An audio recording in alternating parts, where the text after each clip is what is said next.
भारत ने अपने सबसे संवेदनशील क्षेत्रों को इस समझौते के दायरे से लगभग पूरी तरह बाहर रखा है।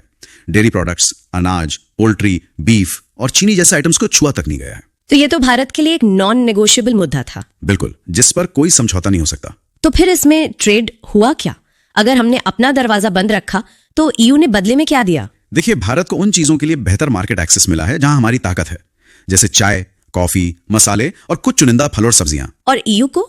दूसरी तरफ ईयू को भी पूरी तरह खाली हाथ नहीं लौटाया गया। उन्हें सेब और नाशपाती जैसे कुछ चुनिंदा फलों के लिए टैरिफ रेट कोटा यानी टीआरक्यू के जरिए सीमित पहुंच मिली है। टीआरक्यू इसका मतलब क्या है? टीआरक्यू का मतलब है कि एक तय मात्रा तक उनका माल कम टैरिफ पर आएगा और उस लिमिट के बाद नॉर्मल ज्यादा टैरिफ लगेगा। तो ये एक बहुत ही सावधानी से किया गया सर्जिकल ट्रेड ऑफ है। वाओ, तो खेती जैसे पारंपरिक मुद्दे पर इतना बारीक संतुलन बनाया गया। लेकिन अब उस क्षेत्र की बात करते हैं जो शायद सबसे आधुनिक और सबसे जटिल है, डेटा। ये इस कहानी का तीसरा अध्याय है। हाँ, यहाँ भारत के नए डेटा प्रोटेक्शन कानून डीपीडीपी एक्ट और ईयू के सख्त जीडीपीआर के बीच जमीन आसमान का फर्क है। भारत का एक बड़ा लक्ष्य डेटा सुरक्षित देश का दर्जा पाना था। इस पर क्या हुआ? ये बातचीत का शायद सबसे पेचीदा हिस्सा था। देखिए, ईयू का जीडीपीआर नागरिकों के डेटा प्राइवेसी को एक मौलिक अधिकार मानता है। और भारत का कानून? भारत का डीपीडीपी कानून बिजनेस की जरूरतों और राष्ट्रीय सुरक्षा को भी ध्यान में रखता है।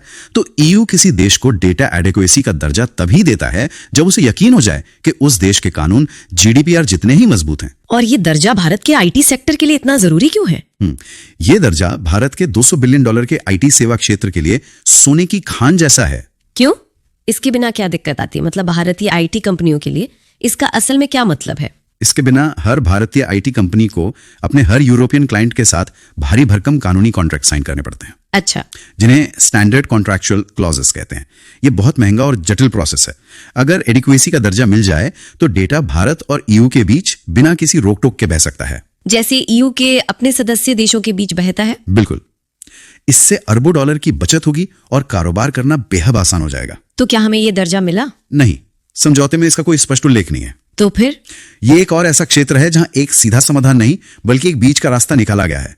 सूत्रों के मुताबिक भारत अपने नियमों को ईयू के साथ संरेखित यानी अलाइन करने पर काम कर रहा है, लेकिन अभी तक ईयू आश्वस्त नहीं है। तो एक तरह का ट्रेड ऑफ किया गया। हाँ, डेटा पर पूरी सहमति ना सही